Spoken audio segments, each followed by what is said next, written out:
డిపాజిట్లు రాని బీఆర్ఎస్ సన్నాసులు రేపు మున్సిపల్ ఎన్నికల్లో ఎట్లా గెలుస్తారని నేను అడుగుతున్నా. ఎందుకు మీరు ఆలోచన చేయొచ్చు. బీఆర్ఎస్ వాళ్ళు ఎందుకు బీజేపీకి ఓట్లు వేయించారని దోపిడీ చేసిండ్రు. వేల కోట్ల రూపాయలు కొల్లగొట్టిరు. ఇవాళ బీజేపీ జాతీయ అధ్యక్షుని హోంశాఖ సహాయ మంత్రిగా పనిచేస్తున్న ఈ జిల్లా పార్లమెంట్ సభ్యుడు బండి సంజయ్ గారిని కిషన్ రెడ్డి నేను సూటిగా అడుగుతున్నా.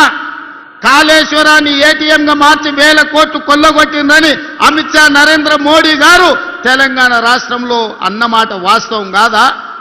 ఇవాళ కాళేశ్వరం మీద కమిషన్ వేసి అవినీతి లెక్కలు తేల్చి వీళ్ళని అరెస్టు చేయండి అని రాష్ట్ర ప్రభుత్వం శాసనసభలో చర్చ చేసి కేంద్రానికి పంపిస్తే సిబిఐ విచారణ ఈ రోజు వరకు ఎందుకు మొదలు పెట్టలే? దీనికి సమాధానం బండి సంజయ్ కిషన్ రెడ్డి చెప్పాల్సిన అవసరం లేదా?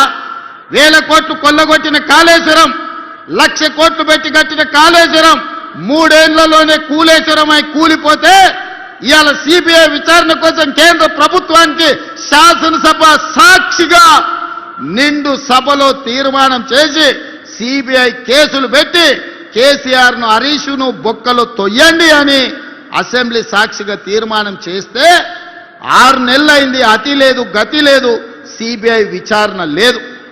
మరి దేశ ప్రధానమంత్రి అమిత్ షా గారు కాళేశ్వరాన్ని ఏటీఎంగా మార్చుకొని వేల కోట్లు కేసీఆర్ కొల్లగొట్టిందని చెప్పినప్పుడు విచారణ చేసి బొక్కలేమని మీకే కదా మేము అధికారం ఇచ్చింది. మీరు ఎందుకు వాళ్ళ మీద కేసు పెట్టలేదు? దీని వెనకాల ఉన్న మర్మమేది అని చెప్పి నేను ఇవాళ బీజేపీ వాళ్ళని అడుగుతున్నా. ఫార్ములా ఈ రేస్ పేరు మీద కోట్ల రూపాయలు కొల్లగొట్టి కేటీఆర్ గారు అవినీతి అక్రమాలకు పాల్పడ్డాడని చర్యలు తీసుకోవడానికి అనుమతి ఇవ్వమని, ఐఏఎస్ ఆఫీసర్ల మీద అనుమతి ఇవ్వమని కేంద్రానికి లేఖ రాస్తే 6 నెలల నుంచి ఢిల్లీలోనే ఆ లేఖ మూలుగుతుంది. ఒక పక్కన కాళేశ్వరంలో కేసీఆర్ హరీష్ను, ఫార్ములా ఈ రేసు కార్ల కుంభకోణంలో కార్ పార్టీ కేటీఆర్ను కాపాడుతున్నది బీజేపీ వాళ్ళు కాదా? ఇవాళ బీజేపీ బీఆర్ఎస్ బంధం రేపు మున్సిపల్ ఎన్నికలలో కూడా ఉంటుంది. ప్రత్యక్షంగా పరోక్షంగా కరీంనగర్ మున్సిపల్ కార్పొరేషన్లో బీఆర్ఎస్ బీజేపీ ఒకరికొకరు సహకరించుకొని కాంగ్రెస్ పార్టీని దెబ్బతీయాలని గూడుపుటాన్ని చేస్తున్న మాట వాస్తవం కాదా? ఇలా నిజంగానే చిత్తశుద్ధి ఉంటే ఎన్నికల ఓట్ల లోపల కాళేశ్వరం కుంభకోణం మీద హరీష్ని కేసీఆర్ను సిబిఐలో అరెస్టు చేయాలి. ఫార్ములా ఈ రేసులో కేటీఆర్ను అరెస్టు చేసిన తర్వాతనే బీజేపీలు తెలంగాణ రాష్ట్రంలో ఓట్లు అడగాలి. మీ కుమ్ముక్కు రాజకీయాలు, మీ ఫెవికల్ బంధం రాజకీయాలు తెలంగాణ సమాజం గమనిస్తలేదని మీరు అనుకుంటే మీ అమాయకత్వమే అవుతుంది తప్ప ఇంకొకటి కాదు. అందుకే ఇవాళ సూటిగా అడుగుతున్న బీజేపీ నాయకులను, మీ జాతీయ అధ్యక్షుడు వస్తే అనా పైసా వేడు గాడిద గుడ్డు తీసుకొస్తాడు. ఈ రోజు అవినీతికి పాల్పడ్డ బీఆర్ఎస్ వాళ్ళని మీరు కాపాడుకుంటూ మీరు ప్రొటెక్షన్ మనీ తీసుకుంటున్నారు వాళ్ళ దగ్గర. ఇవాళ మీరు కాపాడడానికి వాళ్ళ దగ్గర మీరు మామూలు వసూలు చేసుకుంటున్నారు తప్ప మీరు వాళ్ళని అరెస్ట్ చేసే పరిస్థితి లేదు. అందుకే మిత్రులారా, తెలంగాణ సమాజాన్ని ఆలోచన చేయమని నేను చెప్తున్నా. ఇవాళ బీజేపీ బీఆర్ఎస్ వాళ్ళు చీకటి ఒప్పందంలో భాగంగా కాంగ్రెస్ పార్టీని దెబ్బతీయాలని చూస్తున్నారు. 2 ఏళ్లలో మీరేం చేసిండ్రని మమ్మల్ని అడుగుతారు. నేను అడగదలుచుకున్న 10 ఏళ్ళు కేసీఆర్ ఏం చేసిండో, 12 ఏళ్ళు నరేంద్ర మోడీ ఏం చేసిండో లెక్క చెప్పండి. 2 ఏళ్లలో మేము ఏం చేసినామో శాసనసభలో లెక్క చెప్తా. ఒకవేళ మీకు ఈ వేదిక మీద నుంచి 2 ఏళ్లలో మేము ఏం చేసినామో ధైర్యం ఉంటే లెక్క రాసుకోండి. గుండె పగిలి సస్తారు బీజేపీ వాళ్ళు, బీఆర్ఎస్ వాళ్ళు, లెక్క రాసుకోండి అని చెప్పి నేను ఈ వేదిక మీద నుంచి చెప్పదలుచుకున్నా. విద్యార్థుల కోసం ఈ 2 ఏళ్లలో 70,000 ప్రభుత్వ ఉద్యోగాలు ఎల్బీ స్టేడియం సాక్షిగా, శిల్పారామం సాక్షిగా ఎన్నో ఏళ్ల నుంచి నీళ్లు నిధులు నియామకాల పేరు మీద తెలంగాణ ఉద్యమం జరిగితే నియామకాలు మీరు చేపట్టకపోతే ప్రభుత్వంలో 70,000 ఉద్యోగాలు మేము ఇచ్చినాం. 70,000 మంది తలలు లెక్క పెడతా. ఎల్బీ స్టేడియానికి ధైర్యం ఉంటే రమ్మని బీఆర్ఎస్ బీజేపీ వాళ్ళకు నేను సవాలు విసురుతున్నా. ఇవాళ మీరు బీసీ ఎస్సీ హాస్టళ్లు ప్రకటిస్తే 5 పైసలు ఇవ్వకపోతే ఎక్కడెక్కడనో రూములలో బాత్రూమ్ లేక పిల్లలు కష్టపడుతుంటే 100 యంగ్ ఇండియా ఇంటిగ్రేటెడ్ రెసిడెన్షియల్ స్కూళ్లు మంజూరు చేసి 20,000 కోట్ల రూపాయలతోని ఈరోజు పనులు ప్రారంభించినాం.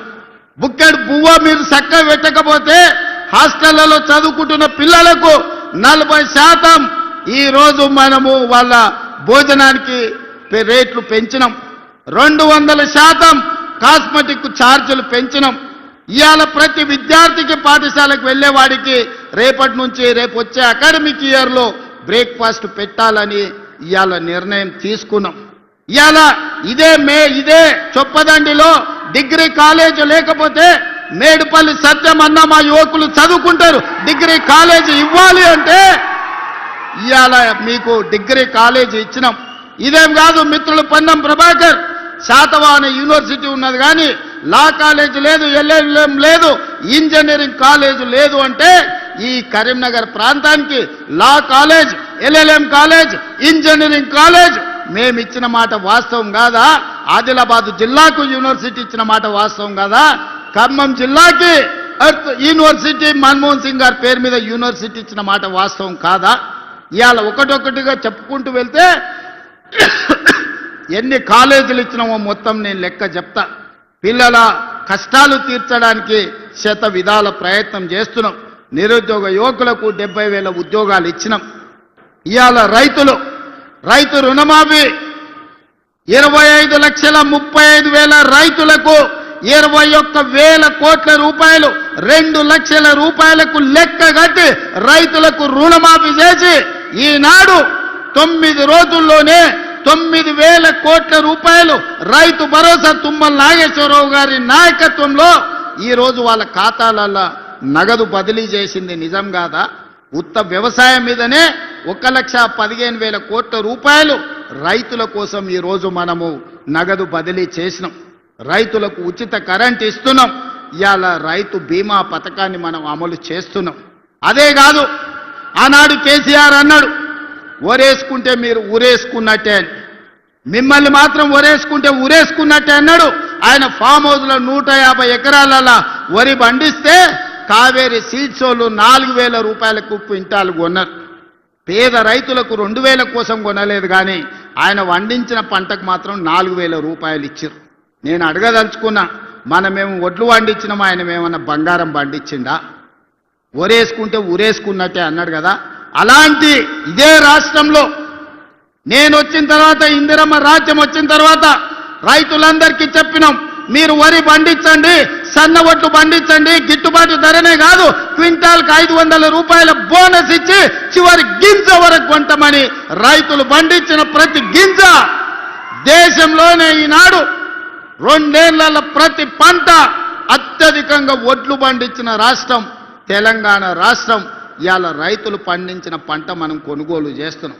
ఇవాళ కందులు కొన్నాం, మొక్కలు కొన్నాం, జొన్నలు కొన్నాం. ఇవాళ రైతు పండించిన పంటలు మనం కొంటున్నాం. రైతులకు ఒక భరోసా ఇచ్చినాం. ఒడ్లు మనకిస్తే 48 గంటల్లోనే వాళ్ళ ఖాతాలో నగదు బదిలీ చేస్తున్నాం. ఎన్నడైనా ఇట్లా జరిగిందా? ఆ ఎలా ఒడ్లు తీసుకపోతే మిల్లర్లు దళారులు కుమ్ముక్కై తాలు పేరు మీద, తడి పేరు మీద క్వింటాల్కి 10 కిలోలు దండి కొడుతుంటే ప్రభుత్వంలో ఉన్న పెద్దలు వాటాలు మెక్కిండ్రు తప్ప గంగుల కమలాకర్ లాంటి వాళ్ళు మిల్లర్లతోని కుమ్ముక్కై వాటాలు మెక్కిండ్రు తప్ప ఏ రోజు కూడా రైతులను ఆదుకోలే. ఇవాళ ఎవడైనా మిల్లర్ అయినా దళారైనా ఇవాళ తాలు పేరు మీద, తుట్టి పేరు మీద ఏమన్నా కట్ చేస్తున్నారేమో చూడండి, ఈపులు విమానం మూత మోగుతాయని మన ప్రభుత్వంలో చెప్పడం జరిగింది.